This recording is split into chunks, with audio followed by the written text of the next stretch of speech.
Morning, नमस्कार। आप देख रहे हैं न्यूज इंडिया। आपके साथ में हूं वंदना स्टोही। खबरों की शुरुआत करेंगे फटाफट अंदाज में। पश्चिम बंगाल रीपोलिंग में बम्पर मतदान। मगराहाट पश्चिम विधानसभा क्षेत्र में लगभग 86%, वहीं डायमंड हार्बर विधानसभा क्षेत्र में 87% मतदाताओं ने वोट डाले। तमिलनाडु के एग्जिट पोल पर बोले केंद्रीय मंत्री और तमिलनाडु बीजेपी प्रभारी पीयूष गोयल। कहा, मतगणना से पता चला कि एनडीए सरकार बनेगी।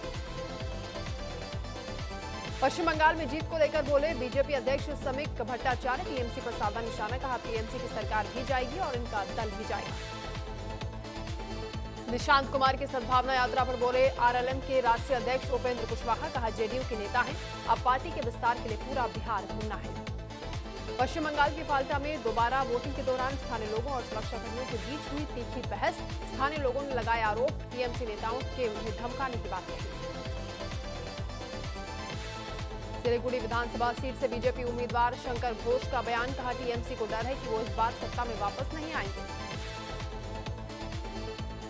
बहरामपुर से कांग्रेस उम्मीदवार अधीर रंजन चौधरी का बयान। टीएमसी पर कसा तंज। कहा, सत्तारूढ़ पार्टी टीएमसी के मुंह से धर्म की बात शोभा नहीं देती। बंगाल चुनाव पर बोले छत्तीसगढ़ के पूर्व डिप्टी सीएम और कांग्रेस नेता टीएस सिंहदेव। बंगाल में तनावपूर्ण स्थिति है। ये पहले नहीं देखा गया कि किसी चुनाव में 3 लाख पैरामिलिट्री फोर्सेस की तैनाती हुई हो। स्ट्रांग रूम विवाद को लेकर बीजेपी का ममता पर हमला। ममता बनर्जी पर शुभेंदु अधिकारी ने आरोप लगाए। कहा, ममता बनर्जी ने बेवजह ड्रामा किया। ममता बनर्जी के आरोप झूठे हैं। मणिकतल्ला विधानसभा क्षेत्र से बीजेपी उम्मीदवार तापस रॉय ने कहा, फाल्टा में जो हुआ ऐसा होता है तभी तो डायमंड हार्बर में अभिषेक बनर्जी जीत जाते हैं। टीसीएस लव जिहाद की मुख्य आरोपी निदा खान की जमानत याचिका नासिक कोर्ट ने रद्द की। सरकारी वकील ने कोर्ट में दिया पीड़ितों को मानसिक और शारीरिक रूप से प्रताड़ित करने का हवाला। पुणे नसारपुर में सामने आई दिल दहला देने वाली घटना। 4 साल की मासूम की दुष्कर्म के बाद हत्या।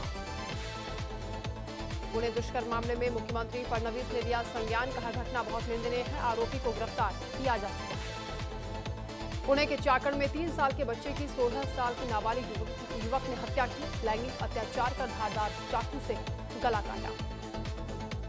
कच्छ में आईएसआईएस की विचारधारा फैलाने वाला व्यक्ति हुआ गिरफ्तार। सोशल मीडिया से कर रहा था प्रचार। 32 साल के फकीर मामाद गगड़ा को भूत से पकड़ा गया। छत्तीसगढ़ के कांकेर में सर्च ऑपरेशन के दौरान आईडी ब्लास्ट। 4 जवान हुए शहीद। गुजरात के राजकोट में हुआ हादसा। राजकोट बांध में नहाते वक्त डूबे एक ही परिवार के 4 लोग। पटियाला में शंभू रेलवे ट्रैक धमाका मामले में पुलिस को मिली बड़ी कामयाबी। मुख्य हमलावर जगरूप सिंह के खास साथी गुरजिंदर सिंह को गिरफ्तार किया गया। हरियाणा बीजेपी के प्रभारी सतीश पूनिया ने कसा ममता बनर्जी पर चुनाव को लेकर तंज।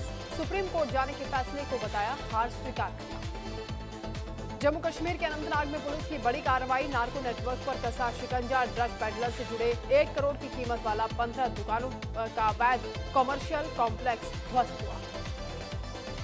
यूपी में 3 दिन के भीतर होगा मंत्रिमंडल विस्तार। मंत्रिमंडल में कुछ नए चेहरे होंगे शामिल।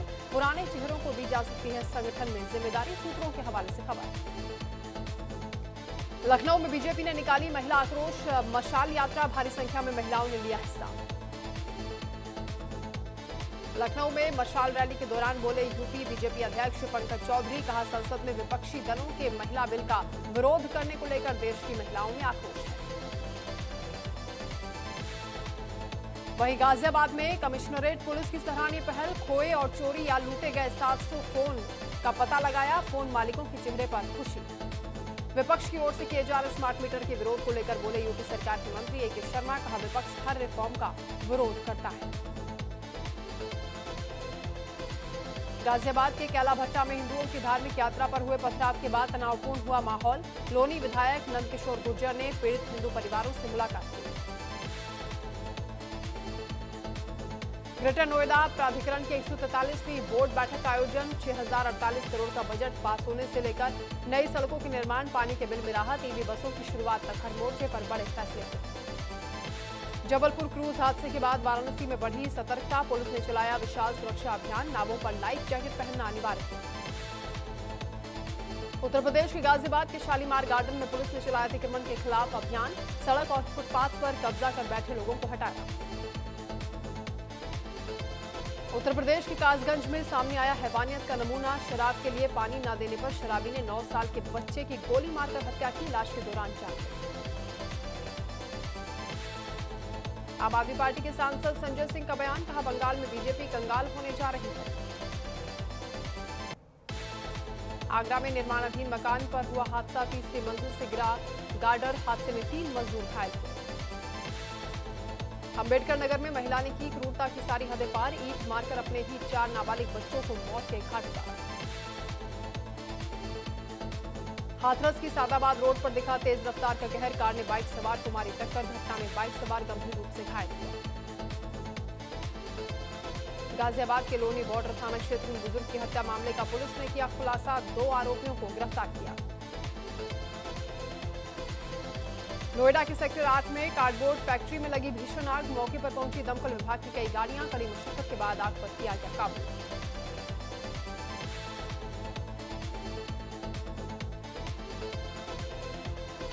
हरिद्वार के खानपुर में किशोरी से दुष्कर्म मामले ने तूल पकड़ा, आरोपियों की गिरफ्तारी में देरी से नाराज परिजनों और संगठन के कार्यकर्ताओं ने नेशनल हाईवे पर उतरकर किया विरोध प्रदर्शन।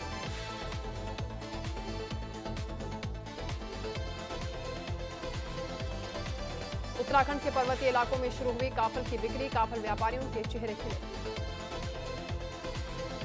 उत्तराखंड में एक बार फिर करवट लेने को तैयार मौसम, 3 से 5 मई के बीच राज्य के कई हिस्सों में बारिश, आंधी, ओलावृष्टि की संभावना।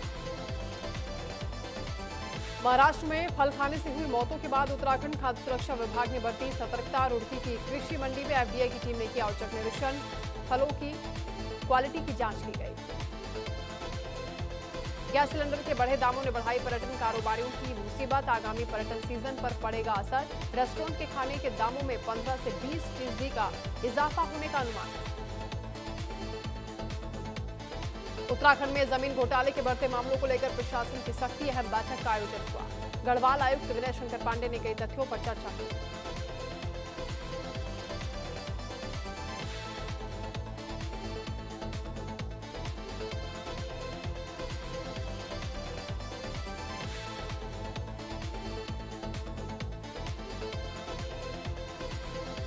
आदित्य धर की फिल्म धुरंधर 2 का बॉक्स ऑफिस पर दबदबा कायम, दिल पे जख्म खाते हैं गाने के भोजपुरी वर्जन ने मचाया इंटरनेट पर गदर। बॉलीवुड के गोल्डन एरा के दिग्गज अभिनेता सुदेश कुमार धवन का निधन, 95 साल की उम्र मिली अंतिम सांस। हिंदी सिनेमा और साउथ एक्टर्स के नाम रहेगा साल 2026, केजीएफ स्टार यश से लेकर साई पल्लवी तक रखेंगे बॉलीवुड में कदम। एक हफ्ते में सोने चांदी के दामों में आई भारी गिरावट, 3,389 रुपए कम होकर 2,40,000 किलो पर पहुंची चांदी, 1216 रुपए सस्ता हुआ सोना। मादुरो की गिरफ्तारी के बाद टूटा वेनेजुएला से कच्चे तेल बिक्री का 7 साल का रिकॉर्ड, अप्रैल में 14% बढ़कर 1.23 मिलियन बैरल पर डे पहुंचा वेनेजुएला का कच्चा तेल निर्यात। आरबीआई के नए डिप्टी गवर्नर बने रोहित जैन, 3 साल का होगा कार्यकाल, टी रविशंकर की लेंगे जगह। सूरत में देश का पहला बैरियर-लेस टोलिंग सिस्टम हुआ शुरू, 120 किलोमीटर प्रति घंटे की स्पीड पर रियल टाइम में कटेगा टोल टैक्स। रणबीर रश्मिका के बाद परफ्यूम बिजनेस में उतरी सामंथा प्रभु, भारत का पहला aroma therapy based perfume brand launch किया।